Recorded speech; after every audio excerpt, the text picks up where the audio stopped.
Are you ready? Are you ready to graduate? Are you ready? Yes? Great, great. So what I'd like to do tonight is really say thank you all for coming. Thank you, participants. If you ever have questions in the Q&A, we're going to have a Q&A afterwards. The plan is, hey, Devin, the plan is for us, your panelists, to welcome you to this media presentation from the Department of Film and Media Studies at Dartmouth College. I should introduce myself, I guess. I'm the chair, Mary Flanagan, and Peter Chardelli, who everyone knows from the Department of Film and Media Studies, is over in this hidden box. Go, Peter. Jordan Fitch, Devin Powell, John Fulton, and Natalie Dameron are all here to share their work with you tonight to start off our end of the year senior showcase. Yes, yes, okay. We are going to go to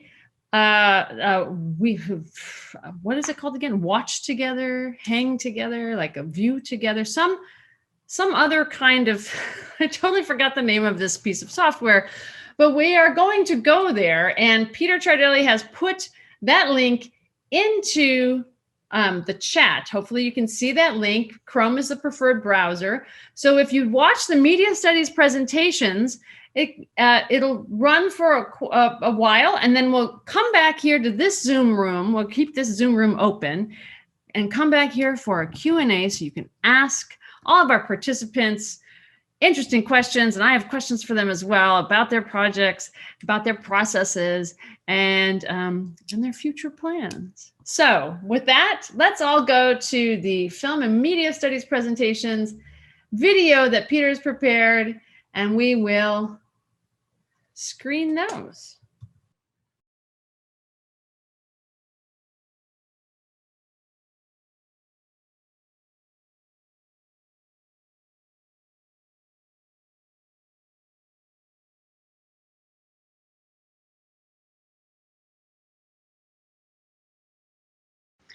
Hi everyone, I'm John Fulton, and for my culminating experience, I wrote a research paper titled A Step in Time, Temporality and Black Performance in the 21st Century Musical. In her book, Black City Cinema, Paula Massoud acknowledges the musical's very troubled history when it comes to race. Black performance has historically been presented in the musical in a highly outdated and inaccurate manner. Massoud traces this history back to Hollywood's black cast musicals of the 1930s, which she calls antebellum idylls for the ways in which they ignore the contemporary realities of black life and culture. Though not new, this problem is far from one of the past and was recently exemplified in the outsized reaction to the portrayal of modern jazz in the film La La Land. For the purposes of this paper, I chose 3 musicals that foreground the connections between racialized performance and temporality, specifically the temporality of black performance, to demonstrate how the genre situates race and race relations in the 21st century. The paper illustrates how Spike Lee's 2000 film Bamboozled, Adam Shankman's 2007 film Hairspray, and Damien Chazelle's 2016 film La La Land each make race in the form of black performance a core thematic plot point, to very different results. Spike Lee's unvarnished approach to the depiction of black musical performance through the revival of a minstrel variety show in Bamboozled employs obvious stereotype and plays with temporality to pose a provocative question. Can black performance in the musical only be a product of the past? In terms of answering this question, Adam Shankman's Hairspray and Damien Chazelle's La La Land take markedly different approaches, with Hairspray answering strongly in the affirmative, and therefore positioning racism as a problem of the past and colorblindness as a solution to discrimination.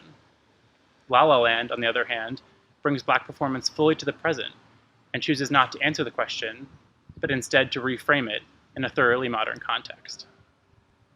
Bamboozled, I argue, is Spike Lee's response to the historically inaccurate portrayals of black identity in Hollywood, especially in spectacularized forms of mainstream cinema like musicals.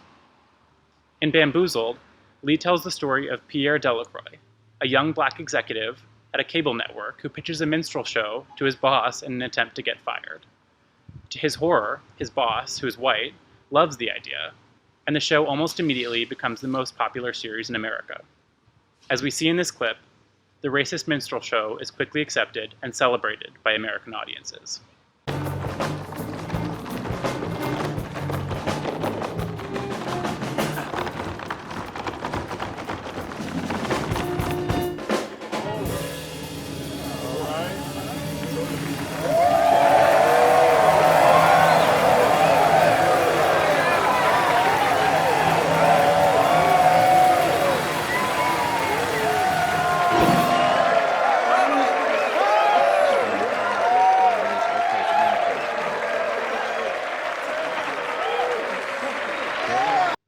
Soon after the show's debut, everyone in America is wearing blackface. Through the show's stratospheric rise, Lee suggests white American society maintains disturbingly outdated and offensive expectations of black performance. Through his raw depiction of a minstrel variety show, Lee brings historical black performance into the present in a deliberately provocative way in order to ask the question that I also apply to the next two films. Can black performance in the musical only be a product of the past? Adam Shankman's Hairspray takes a much different approach to its depiction of racialized performance, centering it more than half a century in the past, and therefore giving the impression that racism and discrimination are problems that have been solved in America. The film follows Tracy Turnblad, a white Baltimore teen in the early 1960s, who uses her black friend's dance moves to earn a spot on the Corny Collins Show, a television dance showcase. The show is segregated, but Tracy and her friends lead an effort to integrate it. Through song and dance, they topple the individuals responsible for segregating the show, and the issue of race almost entirely disappears. We see this false utopia portrayed in the following clip. You can't stop the river as it rushes to the sea. You can try to stop the hands of time, but you know it just can't be. And if they try to stop with seaweed, we'll call the NAACP. 'Cause the world keeps spinning round and round, and my heart keeps time to the speed of sound. I trust I heard the drums and I found my way. 'Cause you can't stop me. Ever since we first saw the light, I need a woman like to shake it on a Saturday night. So I'm gonna shake it, shake it with all my life today. 'Cause you can't stop the motion of the ocean or the wind from above. You can try to stop the paradise we're dreaming of, but you can't stop the rhythm of the hearts in love to stay. 'Cause you can't stop me. Amen. I am now a checkerboard chip. As Scott Foundis observes in his article, Hairspray, Get Back to Your Roots, you could easily walk away from Hairspray thinking that racial segregation in the early 60s wasn't anything that a little blues-infused doo-wop couldn't cure.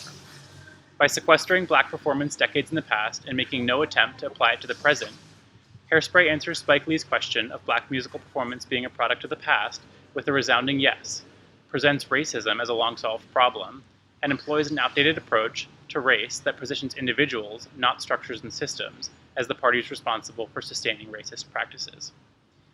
Damien Chazelle's La La Land takes yet another approach, bringing black performance fully into the present in a modern form and exploring the repercussions.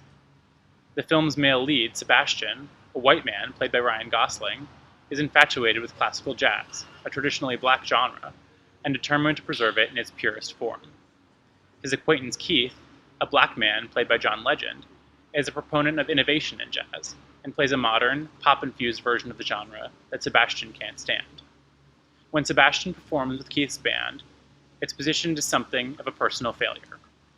He transitions from a grand piano to a tiny keyboard, and his classical jazz becomes part of a larger, more theatrical production. In this clip, notice the different reactions of Sebastian and the audience to Keith's modernization of jazz.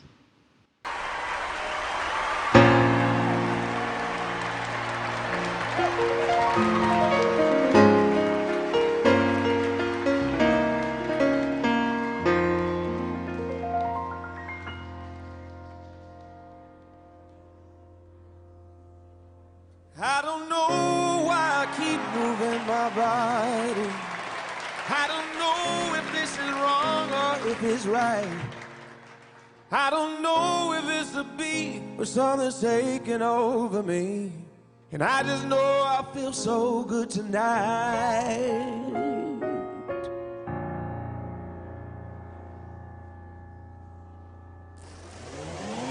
I don't know what your name is, but I like it. I've been thinking about some things I want to try. I don't know what you came to do, but I want to do it with you. And I just know I feel so good tonight. Oh, if we keep on dancing, take the rhythm to new heights. Feel the heat of passion, baby, light up the night. We can start a fire. Come on, let it burn, baby.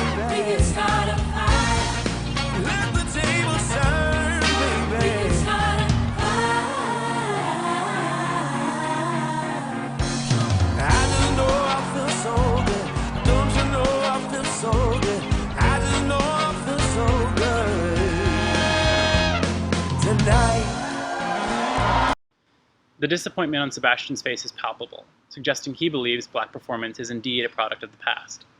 But the crowd eats it up, dancing and cheering along to the beat, and indicating that audiences crave modern Black performance. Responses to La La Land have been decidedly split. Some, like the Black cultural commentator Ira Madison III, call it a Trojan horse white savior film and accuse it of co-opting a historically Black art form for white audiences. Others, like Manola Dargis, the author of a New York Times article titled La La Land Makes Musicals Matter Again, rave about its ability to mix musical nostalgia with unabashedly 21st century themes. In positioning both classical and modern Black performance in the present, the latter of which has rarely been done in the musical, Chazelle questions the expectations of American audiences, reframing Spike Lee's question on the temporality of Black musical performance and giving viewers the space to find the answer for themselves. Thank you very much.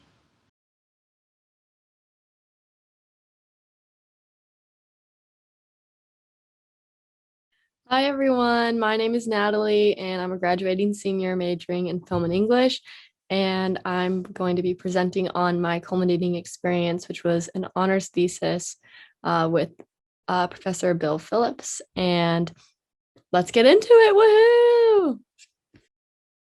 Okay, so my honors thesis was a 115-page feature-length screenplay that I wrote under the guidance of Professor Bill Phillips. And I also created an industry standard formatted lookbook to pair with the screenplay. And before I go any further, this is a code that I created that should, if you scan it on your phone, should take you to a Spotify playlist that I made. And that playlist represents what I imagine the soundtrack to my film would be if the film were to be made. As I mentioned, I created a lookbook and a script, and it is long, so we better get started if we're going to get through all 115 pages of it. Just kidding. Let's see what I made. Here was a piece of my lookbook that I thought was important to show early on in the presentation because it came from a very early stage of my thought process and my writing process during my thesis. I wrote it across 2 terms, and this was made early on in the first term when I started to think about just the movies that were inspiring me at the time. I was watching a lot of movies, as probably most of us were during the pandemic, but I started to recognize patterns, and I wanted to replicate a lot of those themes in whatever I started to create in my thesis. So you can see from these photographs, I'm really inspired by character-driven stories, particularly for my script, Hags. It follows 2 best friends after they graduate high school.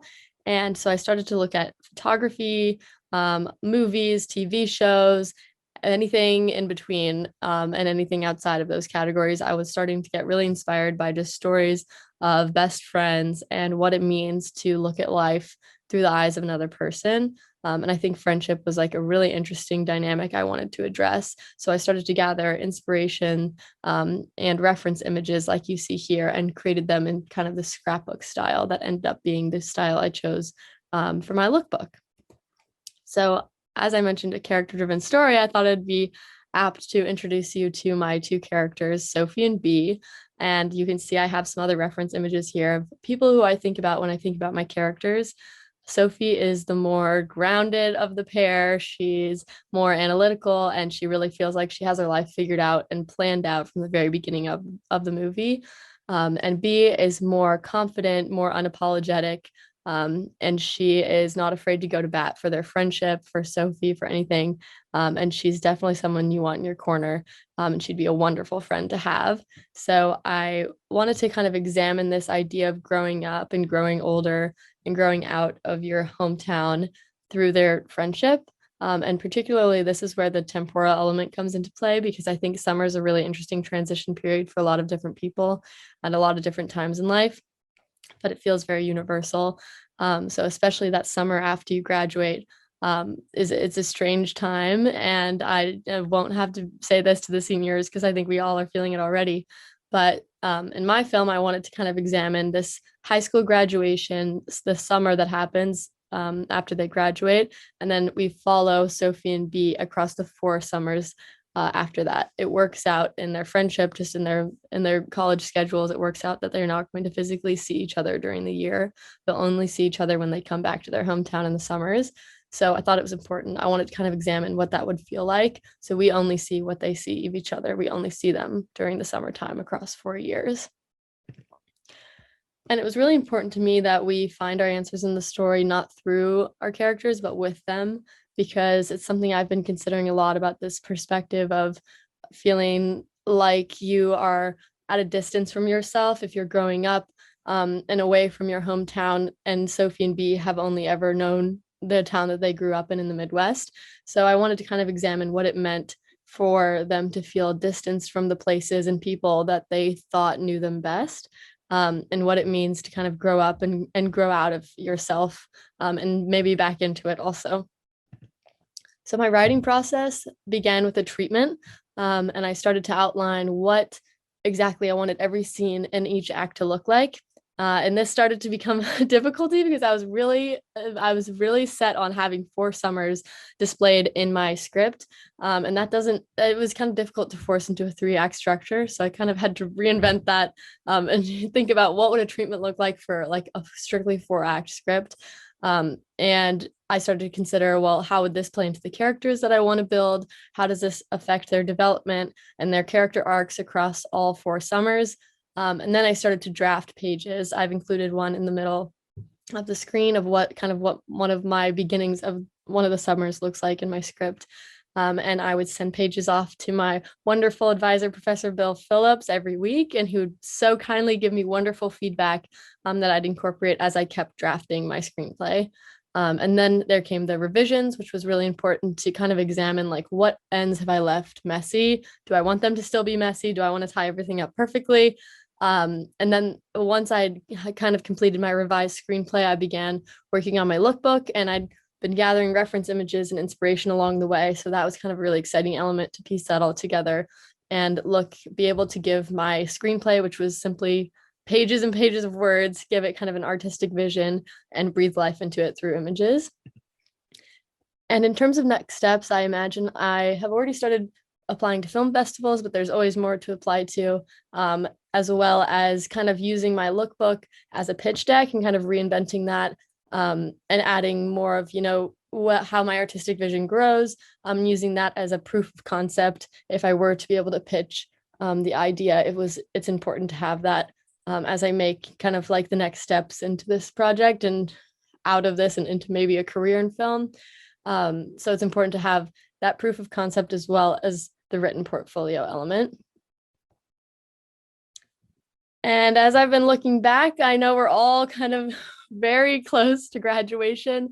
I just wanted to express how grateful I was to this project. I've been very nostalgic now and always, but especially now. And this project has really helped me consider myself a writer and made me recognize a lot of the relationships in my life. It was kind of a masterclass in examining my relationships and examining myself. So I'm very grateful to the Film and Media Studies department and to my family and my friends, because those are the relationships that I drew inspiration from. It was an exercise in examining unconditional love that I felt and wanted to kind of breathe into my characters and see what it looks like across 4 summers and 2 people's lives. So thank you so much for listening, and I'm excited to talk about it if anyone has any questions. And thank you so much to my advisor, Professor Phillips, and I hope you guys have a great day, and congrats, grads, woohoo! Okay, bye. There is no better way, in my opinion, to end my academic career than to do so by recording my final version of my thesis presentation at 4:25 a.m. the morning before. Hello, everybody. Welcome to my presentation. Today I'm going to be talking to you about a little show I wrote, which is a crazy thing to say. But here goes nothing. I just wanted to start off my presentation by wishing everyone a happy Pride. I also ask that we all take a minute to remember what Pride really means to the queer community, because it's a message that I think has become very intentionally and maliciously corrupted over the last couple decades by just a huge corporatization of the month. But Stonewall was a riot against police violence led by trans women of color. Pride will always be anti-cop and anti-corporation. And so as we continue to celebrate for the rest of this month, I just ask you all to keep that in mind. I wanted to start off my presentation with that message, one, because it's Pride Month, but also because it's like very immediately integral to my project and where it's coming from. All the rights that I'm able to have today as a queer person are built on the backs of our queer elders, particularly trans women and trans women of color. They are the ones who started the work that I am trying to continue in the ways that I can and in the ways that I'm about to explain in this presentation. So for my thesis, I decided to write a TV show. The whole thing, the first season, I wrote it all. It's sitting in a Google Drive folder if anyone wants to read it. And yes, those are my tabs. I did not crop them out because I need my haters to see all the ways that they don't hold me back, and I literally will accept no further judgment. I wrote this show over the course of a few months, but instead of trying to read you excerpts from the 300 plus pages I wrote for this first season, I decided I wanted to take a step back and tell you more about why I wrote this and how the project unfolds on a larger scale and how it connects back to the theory that I am attempting to put into practice. Because yes, there's theory underlying all this. This is substantive, I promise. And I just want everyone to remember that as we continue through the rest of this presentation. So let's dive straight in to some queer theory. And yes, this is, in fact, the gay agenda. The one that everyone's been talking about. This is it. Here we go. So Jose Munoz is a queer theorist who coined this term called disidentification. So Munoz's theory of disidentification builds on Michel Foucault's understanding of disidentification, and it examines the way that minorities negotiate identity in a majoritarian world that really punishes and actively tries to erase the existence of those who don't fit those normative structures. The normative being, the cis white straight guy, you know him, he's the worst. And so queer people of color, as a result of colonialism, have just been left out of the dominant racial and sexual ideology, white normativity. And so he says that this is like a way of managing and negotiating this historical trauma and systemic violence at the place of the self. It's kind of like a survival mechanism, that you have to employ since you're coming at things from the margins, right? From outside this normative. So this process, right? This disidentification is not assimilation, nor is it rejection either, but rather it's this third thing, this third mode of operating, right? And so this disidentificatory process is this working both on and against simultaneously, right? This inversion and subversion that kind of allows queer people to almost rewire the cultural codes, right? And kind of fit themselves into the mainstream, right? Carve out space where there once wasn't. And Munoz says that one of the main ways that this is accomplished is through queer performance, and that almost always the disidentification process is done with the end goal in mind of creating some sort of permanent structural change. And that's the key. So this permanent structural change is what I like to call queer world building. And, pretty self-explanatory. It's building a queered world. Here you can see the first in a series of papers I wrote in another class about queer world building, and a lot of them center around this figure named Sophie. If you don't know, Sophie is just this absolutely iconic trans artist and producer, and her body of work is not only just outstanding, technically or sonically, but her work has impacted queer and particularly genderqueer people just so profoundly. And I think that a lot of the reason this happens is because Sophie is actually employing this theory in her work. She is the performance as an analytic that Jose Munoz, writes about. Sophie literally misidentified pop music by working on and against the dominant industry. This, trans woman creating these sonic landscapes that were really unheard of before. And through her lyricism and her body of work, Sophie crafted this world where I felt right, and where people like me felt right, and she was transforming this world through her performance, and we lost her before she could finish. And so in a lot of ways, this show that I wrote is my own version of the transgressive queer reality that she and so many before her have been trying to build. So just, allow me to introduce you to my queer world. Life Sucks is my 30-minute original animated comedy. It follows the lives of 3 college students just trying to make it by. And one of them just happens to be a half-human, half-succubus hybrid who feeds on the peak sexual energy of men to survive. But really, they're just trying to make it by. This show explores many topics and propels itself through some rather otherworldly manifestations. The sex demons, I get it. But at its core, this is still a show about queer people. It's about queer love. It's about destigmatizing sex work and just generally the imperative need for representation of marginalized in the media. I'm just trying to get identities and people and voices who exist in the margins out there. It was also really important to me to write a show about queer people that's not about queer trauma, just because I think we deserve that much. The show is dark, it's raunchy, the humor is largely referential, so if you're above the age of 35 or don't really understand how the internet works or have never sent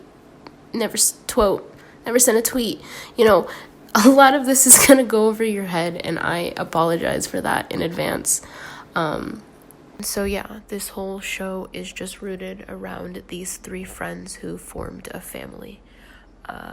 And so allow me to introduce you to the first member of our family, Gabe. So his full name's Gabriel, but he prefers Gabe. Gabe is a 20-year-old college sophomore who, like most, thought he wanted to go into medicine, but then he took one bio class and said, ha ha ha, ha ha, and promptly dropped the pre-med track. And in searching for a new direction, Gabe's love of art and creating nudged him toward the studio art department, where he absolutely fell in love and had been taking classes ever since. That is, until a tense phone call with family kind of diverted his plans. So Gabe is a first-generation student whose family is wholly relying on him to kind of pull them out of their financial rut, and is why Gabe is kind of eventually forced to change his major to finance, as he thinks it's the only thing, or really he is told by his family that it's the only thing that is financially viable enough to support him, and he's kind of got that burden, that responsibility of having to take care of his whole family. He's recently come out since being out of his family home and away at college, and he feels like for the first time in his life he's found true kinship and community with Jamie and Lilith.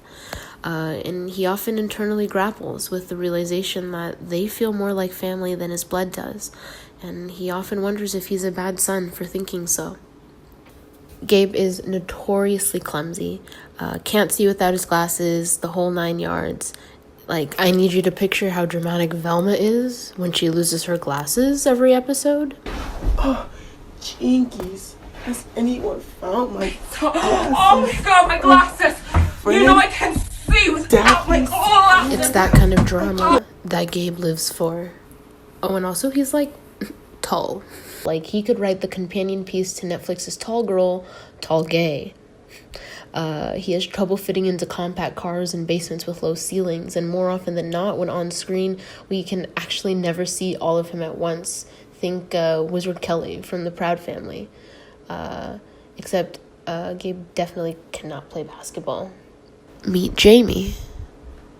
Jamie is half Korean, half black, and aggressively gay. They go by they, them, and she, her pronouns, and they have the non-binary vibes Kylie Jenner wants that Poot Lovato has.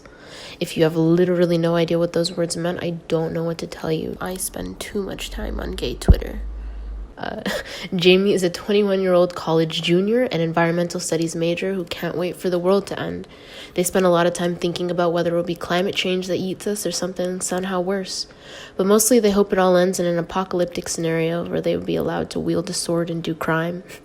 They study horticulture online in their free time in order to make themselves valuable to an end-of-the-world team, a commodity of sorts. Because, who do you save, right? The doctors, the fighters, and also definitely the weed guy. And that's just who Jamie wants to be, the dealer at the end of the world. Jamie's the type to be fiercely loyal to a chosen few, but that's about it. They were Lilith's childhood neighbor and oldest friend, and Jamie is the linchpin that holds the family together. Finally, meet Lil. Lilith Jones is half human, half succubus, and 100% not straight. Lilith has led a pretty tumultuous life, particularly since finding out her true identity, and that is saying something, considering her friends call her a regular gypsy rose. Lilith basically grew up under her mother's thumb. Her mom, a prominent local televangelist, basically hid her away, and very few people even knew about Lil's existence, and even fewer, including Lilith herself, knew the actual truth about her. Lil just grew up thinking that she was terminally ill. She was severely malnourished, she couldn't walk, used a wheelchair to get around, and basically her mother was just force-feeding her pills and keeping her sedated, trying to keep up this lie just to avoid ever revealing her true identity, which, would lead to so many questions about Grace, her mom's own, fidelity and existence and relationship with Christ or whatever. She fornicated with demon. So obviously she just does everything that she can to keep Lil from revealing the truth about herself. But obviously eventually Lilith finds out, and just this crazy sequence that we don't see until season 2. But basically this sends her into this major period of rebellion where she runs away and she goes and tries to find the community of succubi where she comes from, right? So once again, this is a moment where we see a character seeking family that they feel like they should have. Her own mother, her blood, denied her, and she goes to the succubus community looking to hopefully find that family that she was missing. But due to a series of lots of things that I'll get into a little bit more later, basically she decides that this new lifestyle with the sucks is not for her, and she moves home to try and lead what she considers a normal life. She wants to be just like SZA, that is to say, a normal girl. And to her, that normal girl is just a 24-year-old, incredibly kinky, undecided college sophomore. Lilith is kind and compassionate with the people she loves, but is deeply mischievous at heart. And she's got a big head full of hair and hair full of secrets. And those secrets, it's literally like her horns. She's got this big fro because it hides her horns, which I think is kind of fun. The main cast is supported by some really colorful characters, and I'll just name a few of my favorites. We've got No Rem Remus. Remus owns the local Rage Room laundromat in town, which when you think about it is honestly a solid business model. They call him No Rem Remus though because he is unable to achieve REM sleep. Never gets there, so he's just a little... You can imagine what that does to a person, and you can imagine how much fun it is to write for him. Next, I want to mention the pet. He is just the sub that lives under Lil's bed. If you remember correctly, that is a cage under there, and yes, that's where he lives, and yes, it is consensual. About 8 months ago, they matched on Tinder. He asked, "Can I live under your bed?" And she said yes, and the rest is history. And lastly, just a quick shout out to Professor Flitz, named in honor of the Flitz that started my relationship. Ian, my dearest, I told you I would shout you out in my presentation, and here it is. Ian has drawn almost all of the illustrations that you guys have seen in the presentation so far, and I just want to shout out not only his talent, but his willingness to draw whatever crazy, stupid things I've asked him to draw over the course of the past couple of months, and he's done it with little to no judgment, and I love him dearly for it, so thank you, Ian. The next place I want to introduce you to is the Dungeon. The Dungeon is a secret society on their college campus, and it becomes a physical space and place of community for our characters. We're introduced to the house in episode 6, and in the series finale, it actually ends with like just a night of absolute debauchery as the trio joins the house officially. But it's at the dungeon where we meet some of our most interesting characters over the next couple of seasons, characters from our most diverse backgrounds, really, and we'll explore each member in depth, a la like Orange is the New Black type situation as we progress through the series. What you're looking at now, that's actually an excerpt from episode 8, Mother, which is actually our D&D episode, which is really, really fun. What you're watching is them introducing a bunch of fresh meat to a game night. Fun fact about this episode, I actually wrote it to be an interactive episode, which is kind of fun. I don't know if you're familiar with like Bandersnatch. I feel like was the first big like interactive TV show. And there's I think Unbreakable Kimmy Schmidt did one that was incredible. But basically, it was a lot. It was a lot, and I did the most, but there's an interactive episode in this series, which, if you're into that, is fun. And it's a D&D episode, which, I mean, come on. So when you write magical creatures, you get to create magical lore, which is honestly so much fun. So this is the lore that I've come up with for my succubus community. So basically the way that their community functions is there are sets of families. These families are healers. There's the doule, engineers, the gleaners, the entertainers, the cultivators, menders, and the interlopers. And all of these families have different functions within the community, basically like specialized like jobs essentially that you were born into, and that is kind of the trade that you practice. And I'm sorry, yes, that is our cat, whose wailing sounds like that of an 18th century Victorian ghost child. So all families are ruled by the council, and the council is headed by Mother Matriarch. Mother Matriarch is, the matriarch of the clan. She's the oldest succubus, and she leads with an iron fist. She's a purist in many senses, the type to opt to speak in mother tongue, the succubus native language, when most succubi don't even anymore. She's narcissistic and some would argue responsible for setting back the ways of succubus kind eons. She sits on the council with her 3 daughters and occasionally her son Thaddeus. Occasionally, because he honestly isn't even around that much, and he's honestly the worst and we hate him. Piece of shit, doesn't even deserve your own little pyramid section. Honestly thinking about changing your name to Chadius, if only so I can call you what you truly are, a deadbeat Chad. If the gears are clicking for you, yeah, meet Lil's dad. The 2 up who got her mom pregnant because he thought it'd just be fun to see if his powers of seduction were strong enough to make even the abstinence teacher crack. And yeah, you guessed it, if that's Lil's dad, that makes her grandma. Yikes. Lilith discovers all of this alongside the audience as the events of our flashback twofer episodes unfold. This all comes to a head at the end of episode 4, where we watch Lilith finally forced to reckon with her understanding of family, how blood relations fail, and how the family she's searching for isn't here. It's a scene that we revisit multiple times throughout the series, as it really is a pole-reversing sort of revelation for her. It completely shifts her character development and is what catapults her into the Lilith that we know today. And that's kind of what it always comes back to. This non-traditional form of family in this queered world in every sense of the word. For lots of gay people, their found family is the only family they have.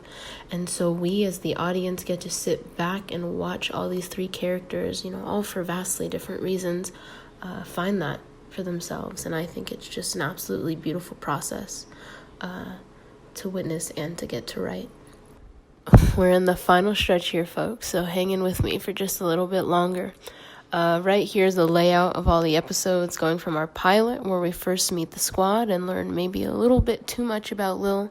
Episodes 2 and 3 dive into Gabe and Jamie's backstories respectively, leading into, as I referenced before, the 2-episode flashback sequence, which, fun fact, calls for a completely different animation style from the rest of the season, which is fun. Really sets the episodes that take place in the past apart from the rest of the story.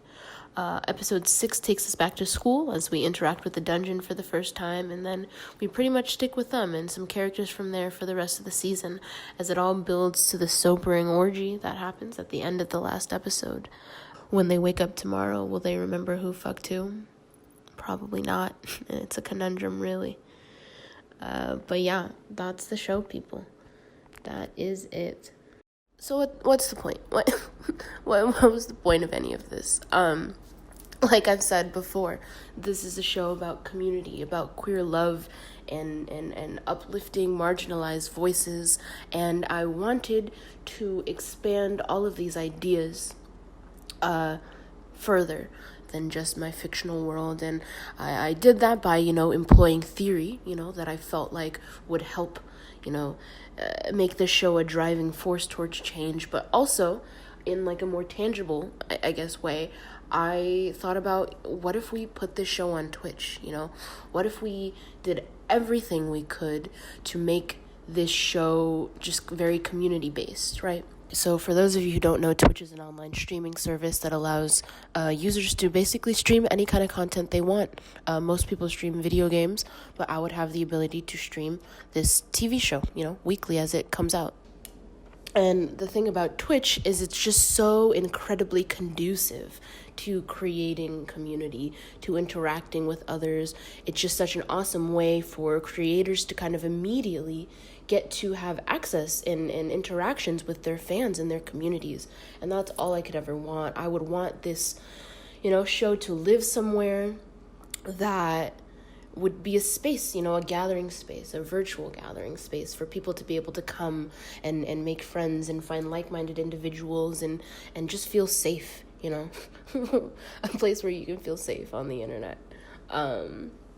Creating this project made me realize that I've come full circle from my college app essay. My college application essay was about how I formed friends from fictional characters. And how I wanted to be able to do that for others. And that was like my big driving force into getting into film and TV. And that vision has expanded, as have I in the past 4 years. And my propulsion as a writer and a filmmaker has grown to encapsulate, my fluctuant identities. And it feels really kind of incredible to have very organically found myself here and have created something that was kind of exactly what I set out here to do.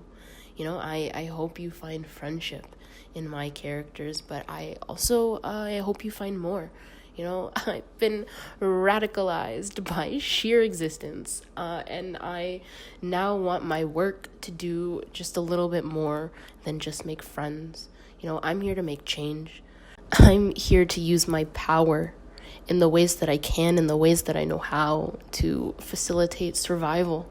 As a queer, Black, Asian, non-binary individual, there is truly so little in this world that's made for me. Not the systems that govern the places I live or the social structures that dictate public opinion on my literal validity as a human.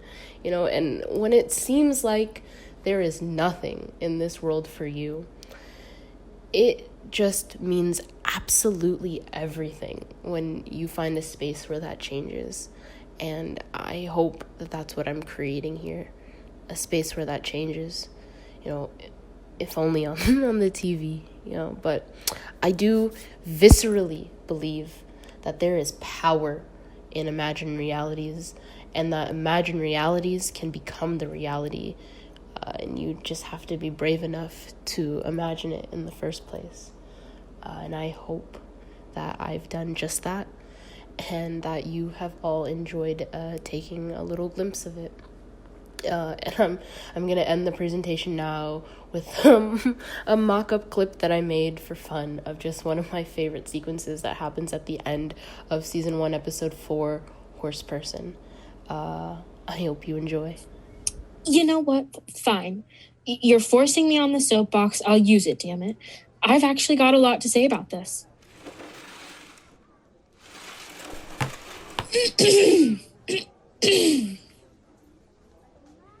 Sometimes, yes, sometimes I do question Oh my god. But is my questioning not valid? Not intentional? You're telling me the way animators be drawing animals these days is not intentional? I present to you animated animals that have no business being that attractive. Wow, she put a lot of effort into this. When did she make this? Kovu, Nick Wilde, Legoshi, the entire cast of an extremely goofy movie? You're telling me they aren't doing this on purpose? They are, my friends. They are. So, am I occasionally attracted to beings that are not entirely human, yet not entirely animal? Yes. Yes, I am. Does that make me a furry? Perhaps. You know, maybe. Which is why I think we just need to make more places a little more safe for them, you know?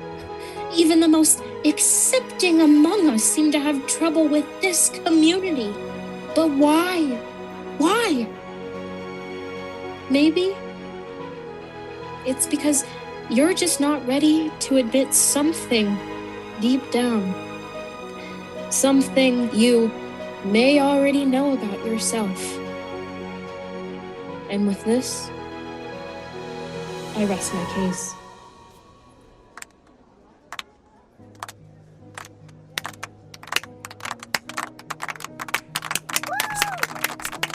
How long do you think she's had that PowerPoint made? I don't know, but I am not going to FurCon. Pony. Boy.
Hello, everyone. I'm Dustin Jones, and this past term I've been working on a short script. It's called Solitude. It is about the story of a young Black male who goes to college at a predominantly white institution. He struggles with some things over the course of the script, and this is a short excerpt from an early scene here that involves his two high school friends at a diner, their favorite diner. And so I've Brandon Serrato, Michael Carty, Devin Powell, and Idia reading for the roles here. Interior, Juicy Jeff's Diner, day. Hen and Pierre sit at a table, awaiting the third friend, Elizabeth Beth Smith, 18. She is dark-skinned with long black hair, dressed in fashionable clothing. After a minute or so, Beth enters the restaurant and sits down with Pierre and Anne. Never been one for punctuality, have you? Just like you've never been one for popularity. Pierre bursts out laughing. Well, you got me there. A waiter, 27, walks over to the table, interrupting the trio's laughter. Welcome to Juicy Jeff's. What can I get you guys today? Without hesitation, each person rattles off their order. Can I get Jeff's famous burger with fries and a Coke? I'll do the same with a root beer, please. And can I get a chicken sandwich, no pickles? Sounds good. I'll have that out for you soon. Beat. Beth leans in with an eager look in her eyes. So, are you guys excited? Branson's only a few days away. How can I not be? 4 years of tearing it up with this guy. Hen gestures towards Pierre, who returns a facetiously uncomfortable look. And roommates too? My school has a random room draw, so I'm living with Sandy from Des Moines. Beth scoffs, while Hen and Pierre chuckle. I'm thinking we'll have one of the littlest rooms on campus. Well, let's cross that bridge when we get there. Either way, I'm hyped. Pierre, you been making any music lately? Honestly, nah. They caught up with some shit. You probably need a spark of inspiration. Maybe a new environment will do you some good. Yeah, I'm sure I'll start cooking once we get to college. Please do. After that senior talent show, we've been dying for the next Pierre track. Really? Because last I checked, Eugene stole the show with his magic. Pierre and Hen laugh hysterically. And with my next trick, I'll bring this rabbit back from the dead. Beth joins in now, Pierre almost in tears from laughter. I mean, who brings a dead rabbit to school? Let alone who thinks they can resurrect it? As the three continue their laughter, the waiter returns with their food. Food's here. The three pause their laughter as the food is placed on the table. The waiter then leaves the table. Alakazam. Again, they burst out in laughter as the scene cuts until after their meal. Exterior, Juicy Jeff's parking lot. Evening. Beth, Hen, and Pierre exit the restaurant, stomachs full, and head for their cars. So, I guess this is it then? Only for a few months. We'll be back and loaded come Thanksgiving. Beth smiles. Ohio isn't too far from Massachusetts. You should come out east and visit us. Yeah, I'll make the journey eventually. I'll wait until you two are the coolest people on campus first. Yeah, right. The three laugh one last time. Beat. All right then. Later, skaters. Don't get into too much trouble out there. Good luck, Peace, Beth. Beth. Safe travels. Beth enters her car, while Pierre and Hen enter Pierre's car. Man, bro. Goodbyes are trash. Yeah, I feel you. I know what will cheer us up, though. Hen pulls out 2 joints from his jacket pocket and waves them around Pierre's face. Pierre smiles. All right. I'm sold. I knew you'd cave. Tall Heights outlook? Nah. Pierre starts his car and pulls out of the lot. Exterior, Tall Heights outlook, night. Hen pulls out the joints and lights one up as the two of them sit on the hood of Pierre's car. They pass the joint and look across a vast landscape of Los Angeles' bright skyline. You ever think about how many people live in this bitch? Like the planet? Nah, I meant... Wait, yeah. Actually, that's way more. Pierre looks at Hen. Yo, you high as fuck, bro. The two burst out into laughter. Yeah, gonna be honest, not sure where I was going with that one. The two take a second and silently stare at the city. I'm going a long ways from here, that's for sure. What is a brother like me supposed to do in Massachusetts? Hen laughs. There's a lot of white people at this school, too. Hen stops laughing. Yeah, but how is that different from high school? You'd find there. I guess. Don't get cold feet on me now, P. Pierre smiles. Thanks. Fuck, I guess I'm gonna miss this place. Hen pauses, as if to prepare a monologue. Every book has many chapters. This is just the next one. Damn, bro. That was kind of wise. Yeah, I think that was a Stephen Hawking quote. Pierre looks at Hen skeptically. Bro, get out of here with that shit. The two laugh some more as Pierre checks the time on his phone. Oh, shit. It's almost midnight. We gotta bounce from my mom. Or we gotta bounce, or my mom's gonna kill me. The two hustle into the car and pull off.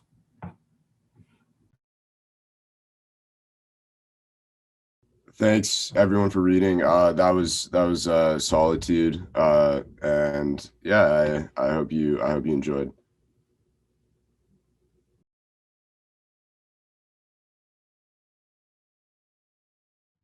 Hi, I'm Devin. I'm about to graduate. This is my culminating project called Tuesday.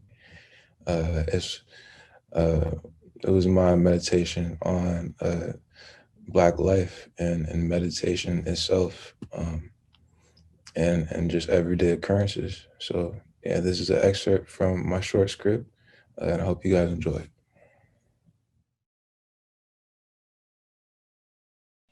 Exterior City Park Day.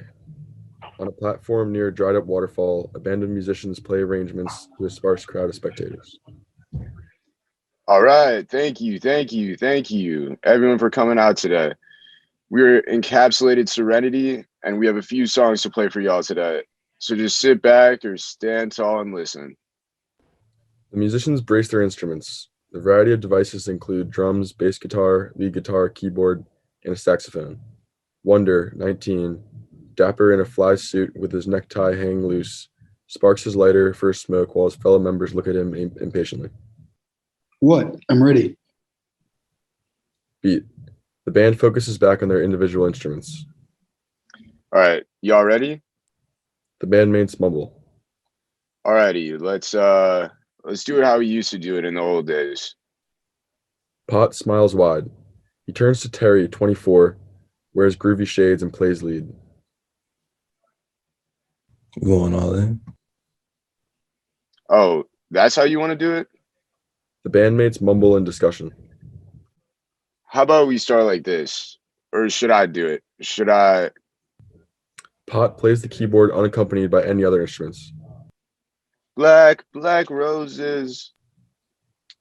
Pot looks around to his mates, staring back at him. They laugh at each other. Pot taps in. He begins to nod his head once more. The bandmates join in unison. Black roses. Pot plays his keyboard with the flurry of euphony produced by his friends. Wonder starts slow, playing a second behind the band. They play a beautiful R&B reggae-infused rendition of a Barrington Levy song. Wonder fiddles with the joint between his fingers. His hand holds the saxophone while the other hand drifts across the keys. His foot taps faster when he smokes. Yeah. Wow, this shit is rad as fuck, bro. I've never seen a black rose, though. What's that?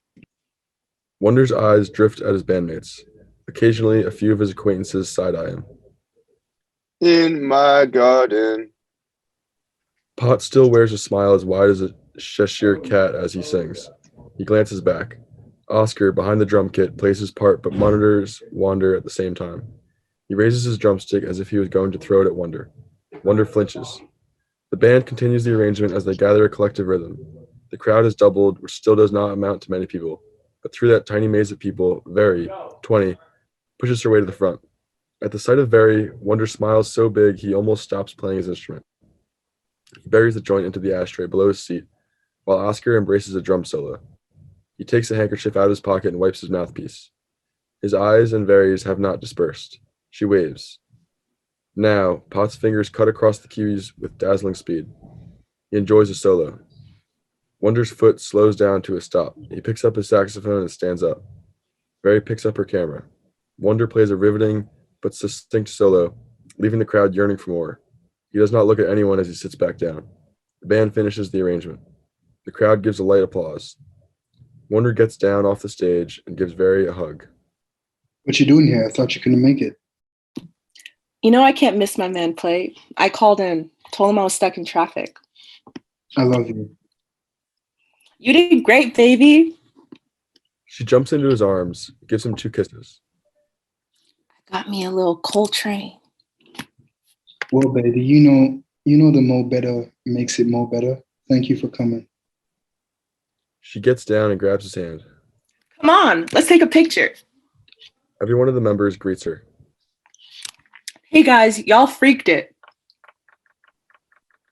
Sit down. Okay, baby. Wonder's grin shines brighter than before, even if it has reduced in size.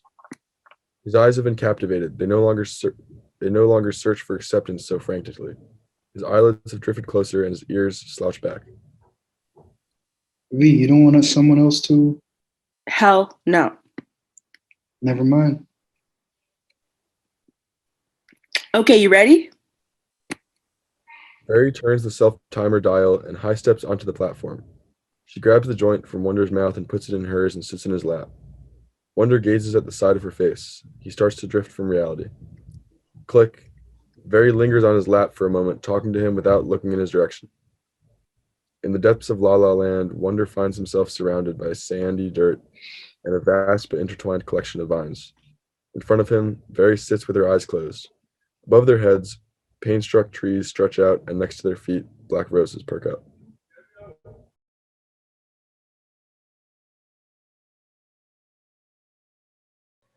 Okay. Hopefully we getting people back into this window.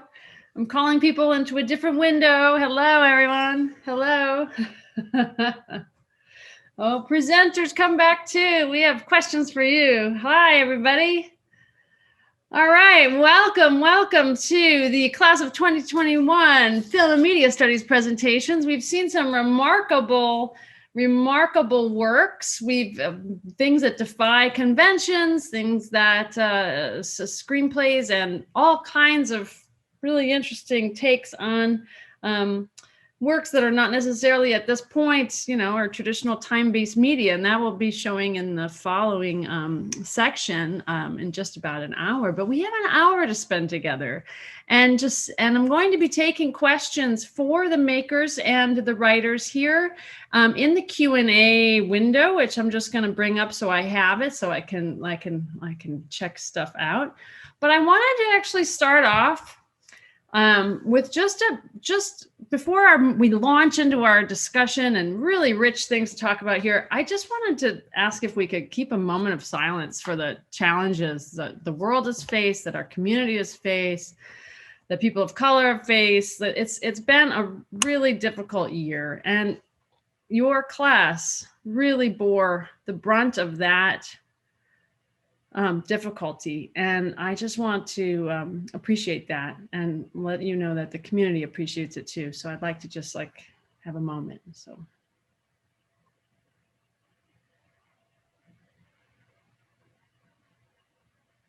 hopefully you're feeling the love. All right, I have some questions for you before we get into things. First of all, I'd love to hear from each of you something secret about your process, or something interesting that you may have forgotten about. Like, what was the hardest part? Like, did you run into a moment when it was like, oh no, that's not going to work, or oh no, that's like a blooper? Do you have a blooper for any of us to start off? It could be funny, it could be terrifying. I'm not sure. Does anyone have one that comes to mind of like, oh no?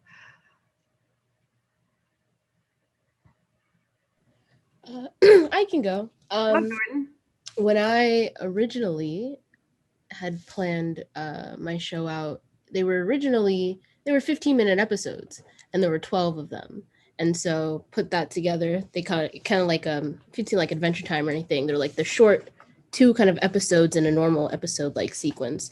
And so I had all these little short ideas planned, but then when I started writing them, suddenly I'm at like 40 pages and it's supposed to be 15, and you're like, oh no. And that's when I realized, oh my gosh, like this isn't a 15-minute show, this is a 30-minute show. And I have to, it was kind of a moment where I had to restructure everything, replan out my season arcs, and kind of really mess with the structure to get it to fit, and also come to the realization that I'm writing so many more pages than I meant to, which is something that happens with me a lot. But what are you? Pages multiplied. They do. Anyone else? Yeah, Natalie. I think as Jordan was talking, I was thinking about kind of like the times that you have expectations for something, and then like the fear that comes when they don't go that way. And I had that a lot. I would get these like moments of fear if I would hear someone start talking about an idea that was similar to what I was writing, and then I would start to panic and be like, oh my god, is this a movie that's already been written? Like, has someone already done this? And I would be listening to a podcast and they'd be like, oh, I love this show about like the summertime. And then I would be like, oh my God, I have to Google it and make sure this movie doesn't already exist. And every time it was different, but I also had to come to the realization that like everyone is writing all the time. If people are writing, you're probably going to have a similar idea. And if you go down that hole of like, oh, everything is similar and is this already exist, you'll probably never get out of it. So that was kind of a funny moment where that happened several times.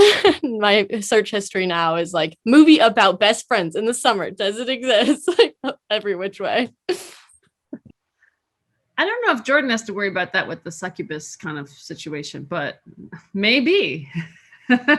Maybe.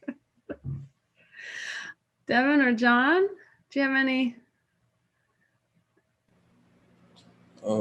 Yeah.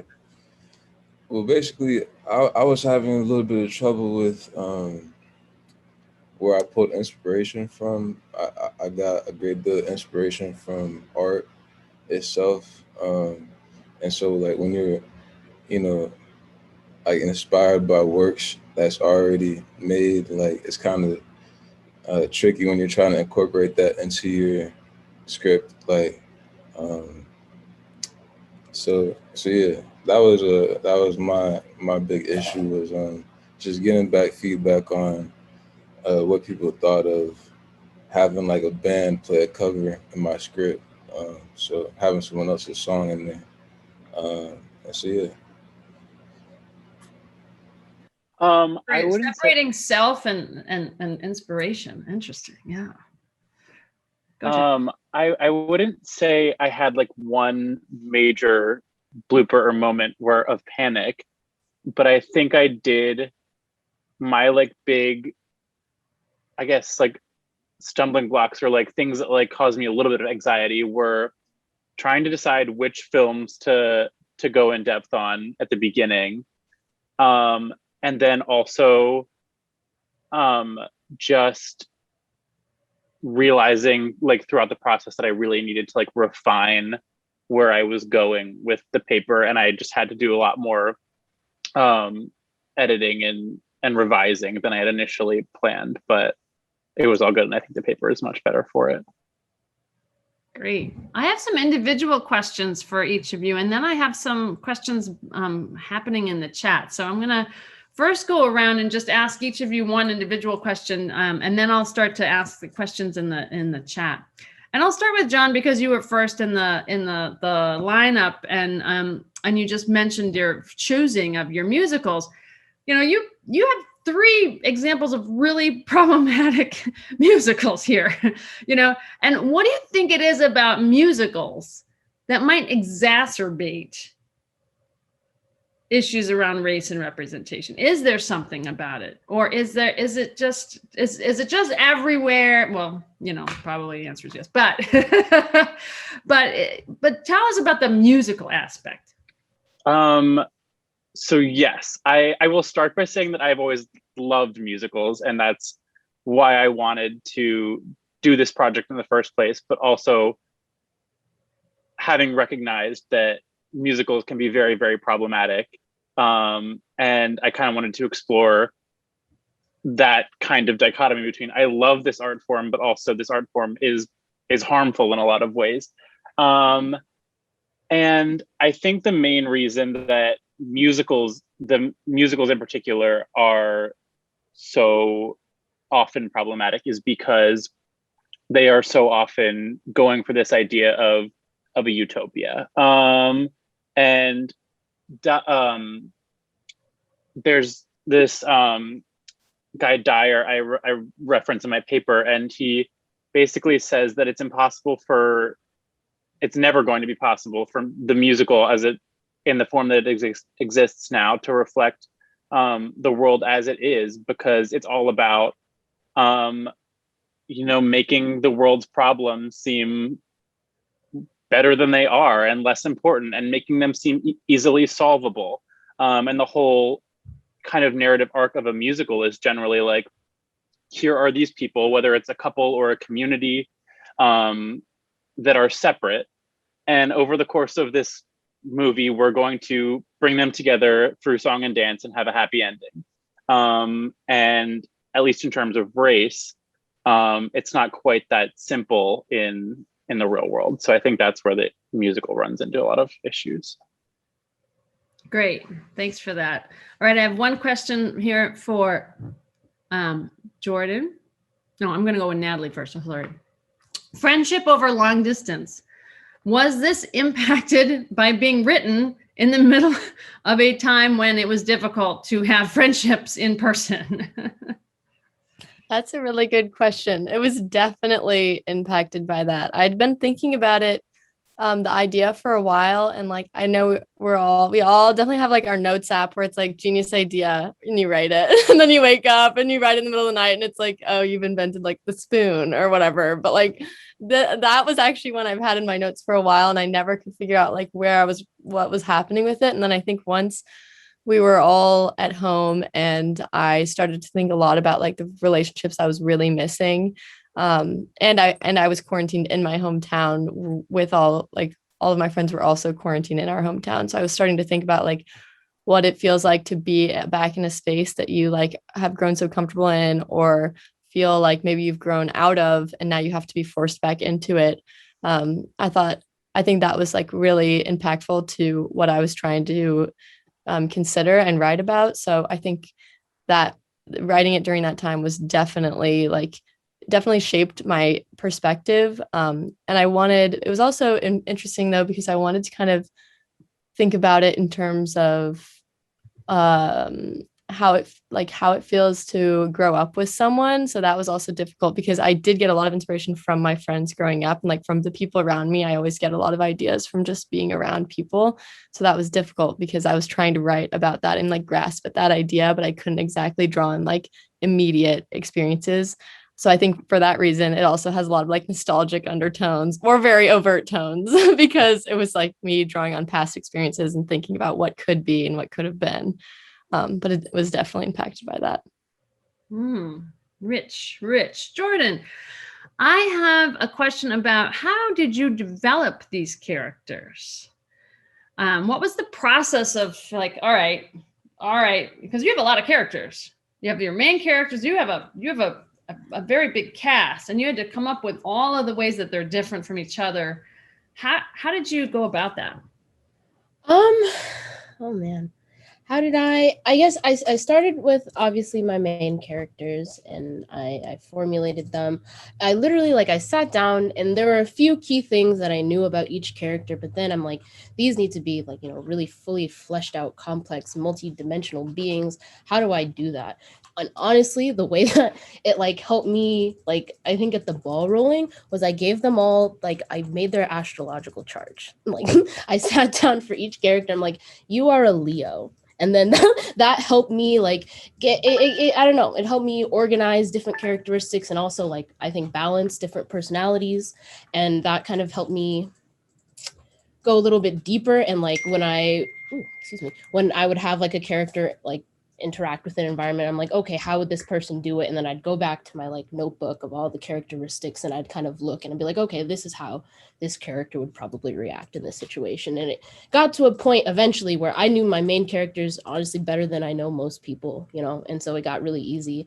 And then with my extraneous cast, it's really just kind of like what Natalie said, we all have that notes app. So it's just me going through all these notes that I have at 3 a.m. of this is the funniest thing that anyone has ever said. And then you take that and you make that a character. And that's kind of how it proliferated, really.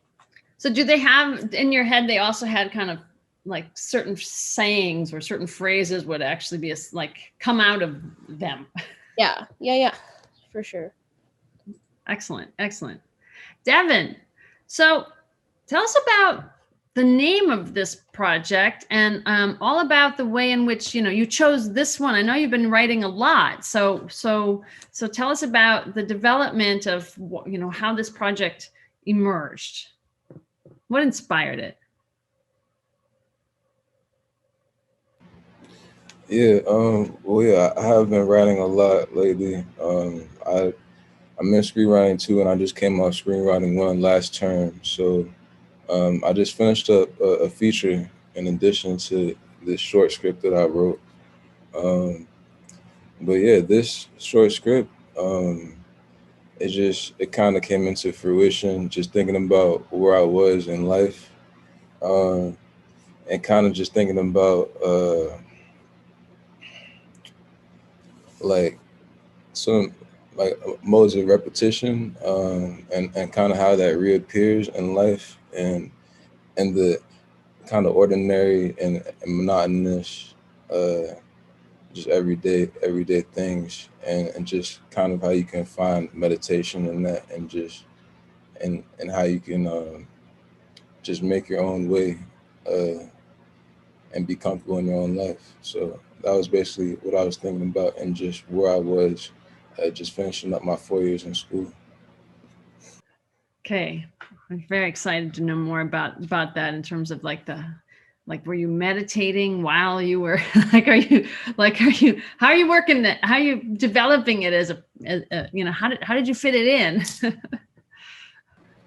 Yeah, I try to meditate. That was something that my mom introduced to me, but I try to do it every day. It's obviously something that isn't I'm not as consistent with right now, but yeah, it's pretty important, especially with finals, and everything going on. So yeah. Great. I have a question from the chat here, the group, the viewers. How has making your project changed you, given your new perspectives that you didn't anticipate at the start of your culminating journey? I'm gonna give you a moment on that. Whoever has an idea, raise a hand. Culminating has changed you.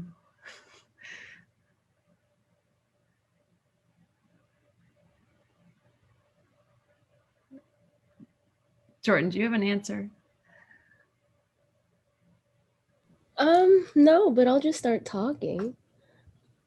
How has it changed me? I mean, for one, I think this was definitely the biggest project I've ever taken on.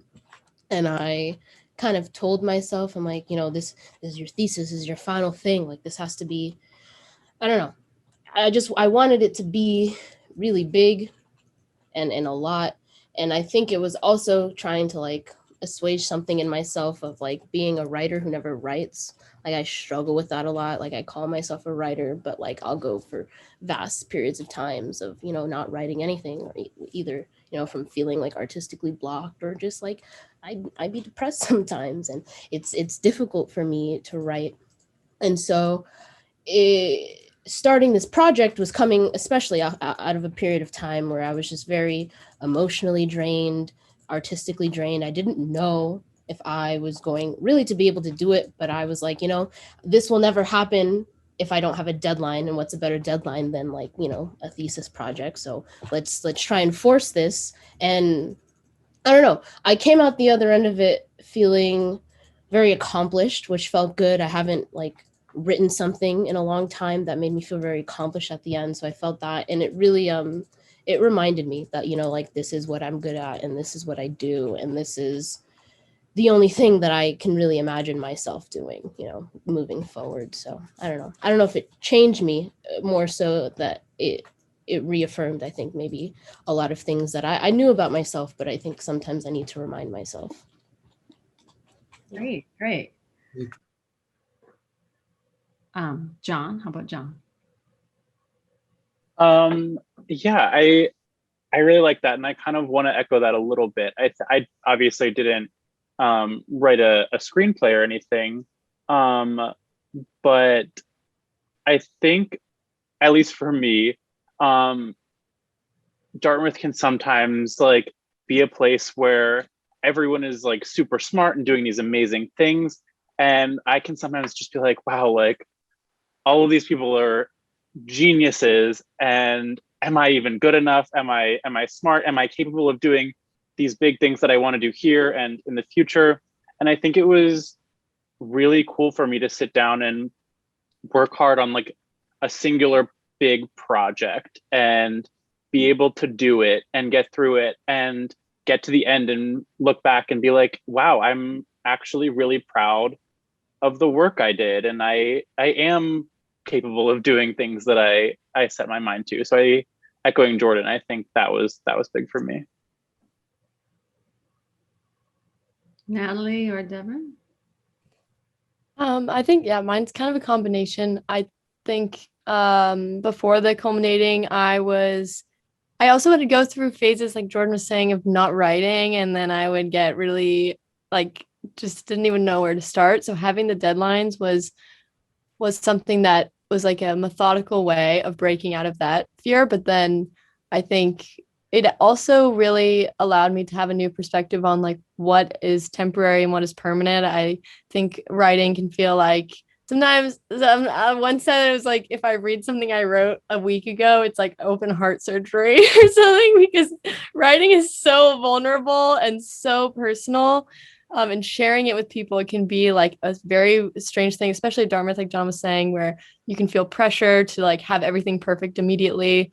Like the attempt can often not be like respected as a product in and of itself, and like, or valuable, just like in a space where there's competition.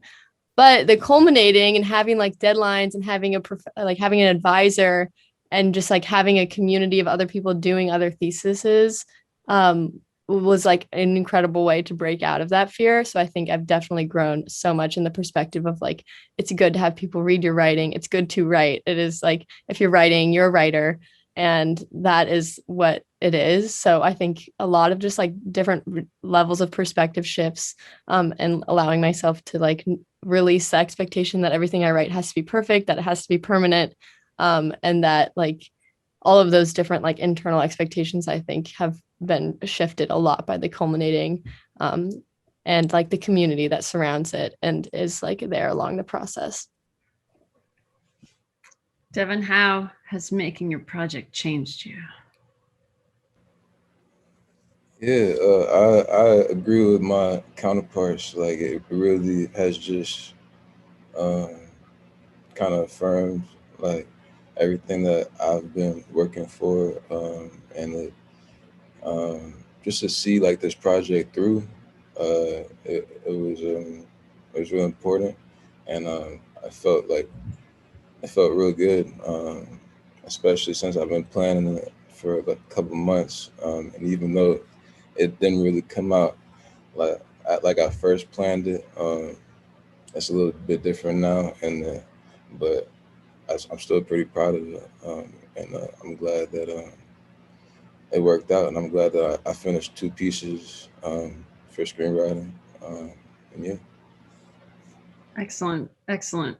Reaffirming. This is good feedback, not only for people who have watched your presentation and just kind of curious about how it's impacted you, but also it's great for your professors to hear about the value of that process, and to see, you know, is it working to have a class like that or have a project like that?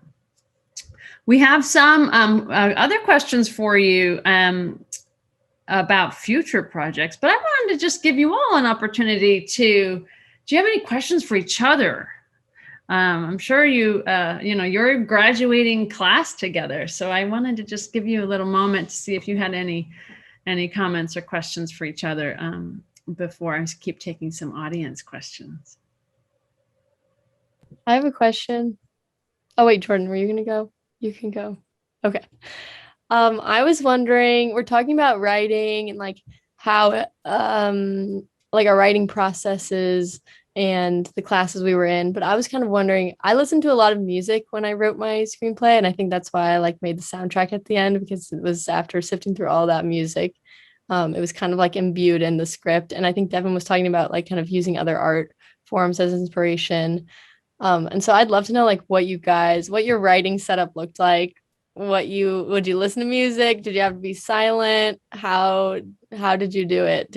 I would like to know the writing process, what it looked like to watch you as you write.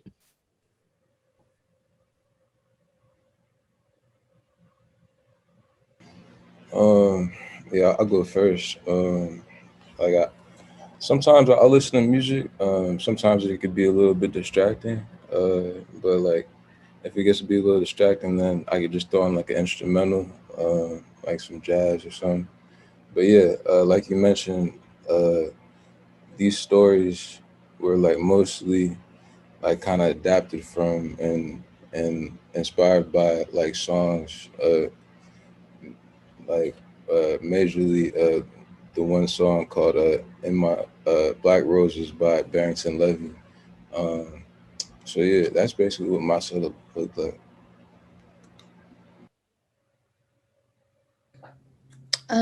For me, writing was usually done crouched in a corner, like emaciated and stressed. But with like music, I would listen to a lot of music. It's kind of like I don't know if like you're ever driving in a car and then like you need to pay attention to something, so you have to like turn down the music because somehow that helps you pay attention more. That's like me with writing. Like I'll be listening to things, but if I get in a zone, I'll have to like turn it off for a second.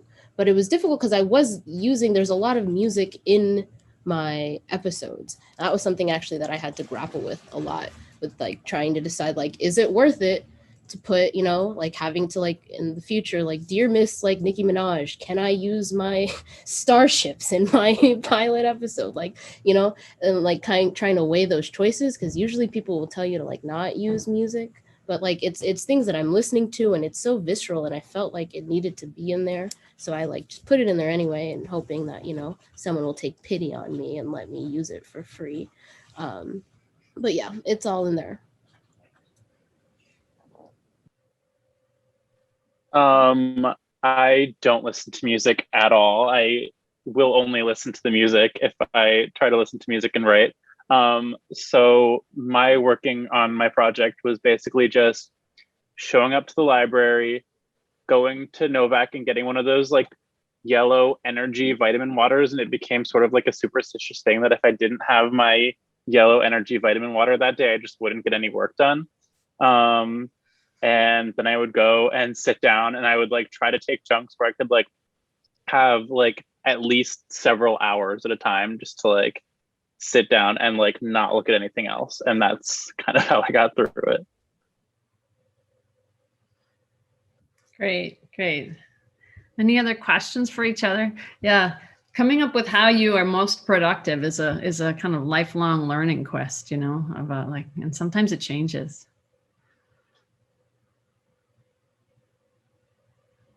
Creating your creative space.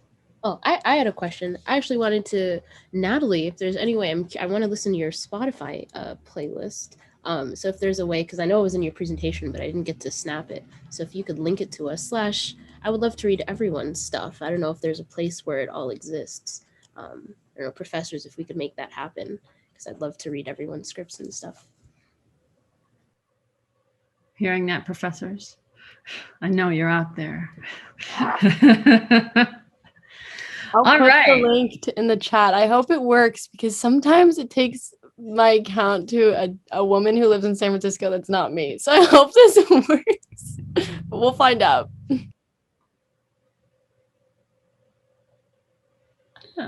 Okay, I didn't see it, but maybe, who knows? Oh, there it is. It came. Wow. Oh, here's an interesting question from Jess Smith also. Were there any tools that you found helpful in creating your projects, be it digital or in person? We heard a shout out to Twine, right? we saw the interactive rabbit hole go by. Were any tools that you found helpful in creating your projects? You know, Final Draft, Microsoft Word. I mean, you know, from the mundane to the exotic or whatever. Why don't you talk a little bit about your tools? Let's start with Devin. Did you have any specific things you used?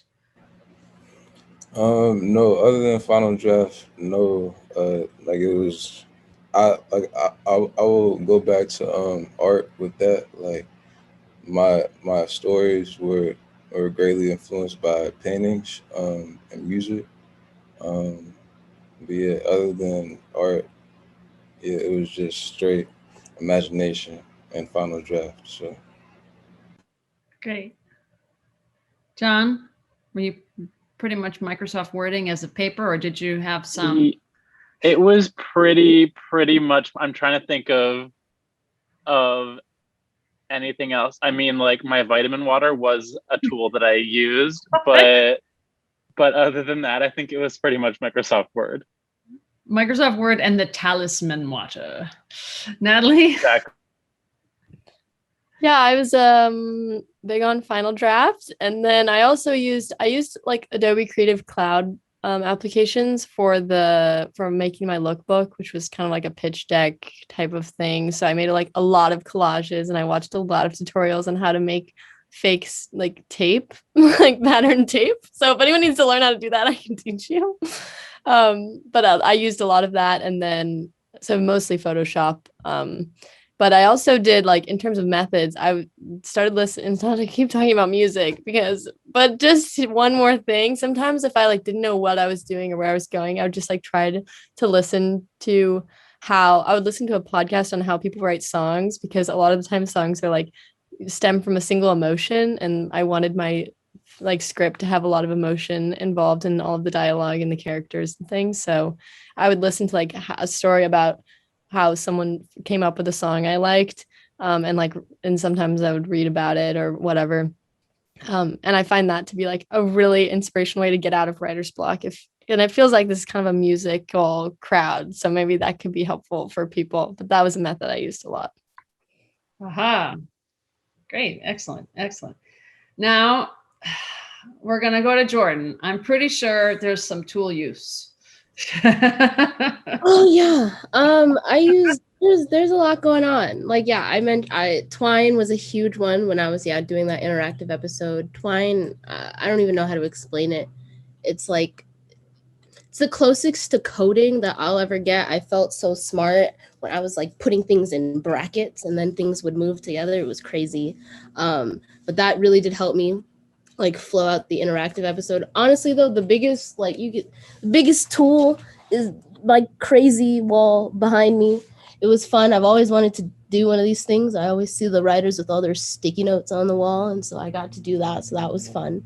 But basically, like when I first started, it's just grown, and this sits right across from my bed, so every night when I go to sleep, I'm just like staring at the wall and like trying to piece things together and make connections. But this is honestly my most useful tool because it let me like organize everything and keep things together, and it visually helped me like plot out my like character arcs, season arcs, that kind of thing, and like kept it all together in one place that wasn't just my head. Yeah, excellent. Spatializing the whole process out in the world using gestures. Definitely. We have this question: what new projects are you looking forward to starting in the future? i.e., what's next for you all? I know that's kind of a double-edged question, right? Because it could be terrifying. So if it's terrifying, you can skip it, or you can say, you don't know, but maybe you have some plans.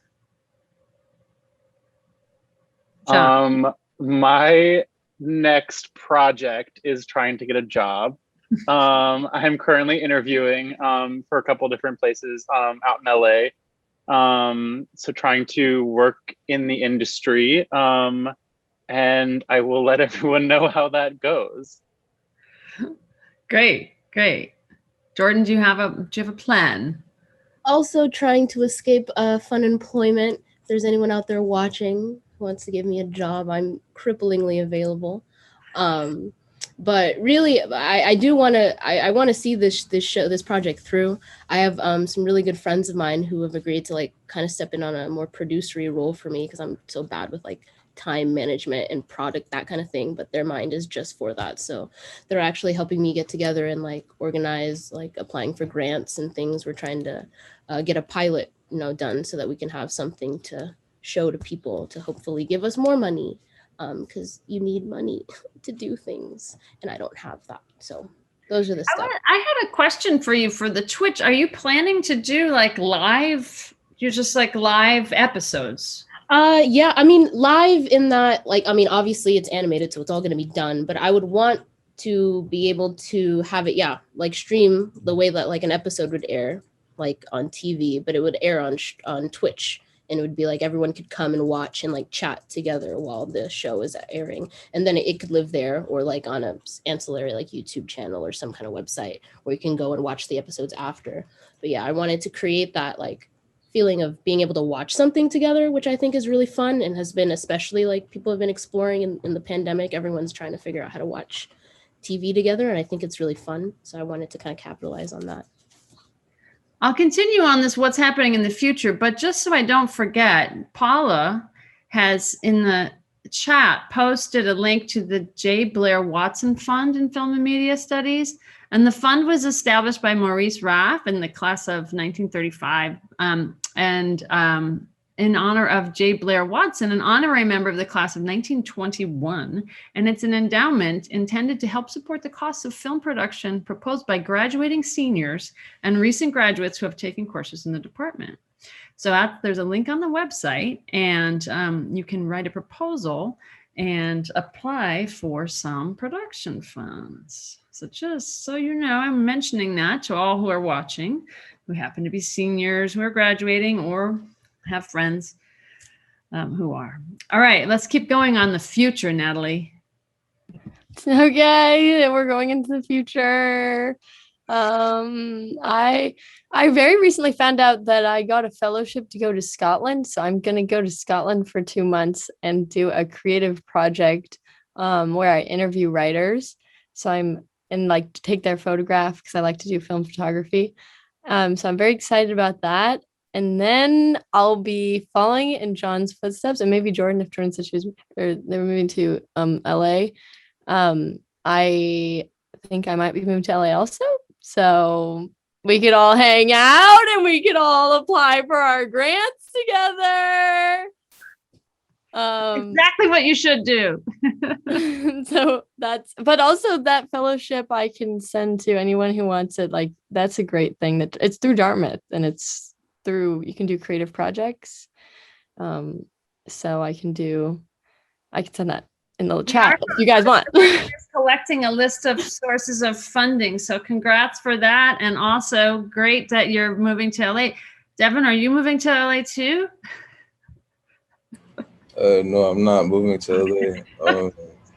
I want to move to New York. So that's kind of the plan for now, but I have one more term left this summer. So I will be with Professor Iyabo. So that's kind of what I'm looking forward to with my next project, just working on the short. And yeah, I'm also looking for a job. So yeah. Coastal's calling. Coasts are calling you, huh? Mm-hmm. Well, make sure you keep in touch. Is there anyone out there who wants to ask any other further questions from these fine graduates who are celebrating their final days as students in the Department of Film and Media Studies? How are you going to celebrate? I don't know if we want to ask that. We can. That's a question that came up. I'm gonna take a nap. a really nice nap, just like one where you don't have to set an alarm, you just wake up whenever. I'm excited. Yeah. Oh, there's another question. Memory from 4 years of film classes. I don't know, favorite memory from 4 years of all of the classes that you've taken. Funniest memory, favorite memory, touching moment, transformative moment, bizarre moment.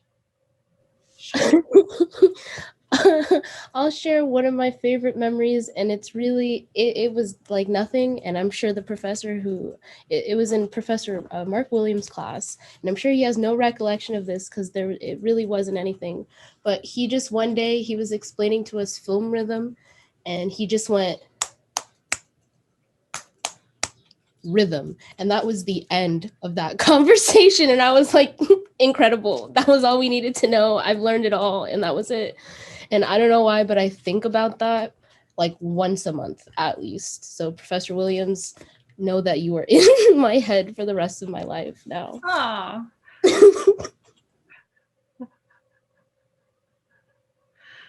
Devin, do you have a moment?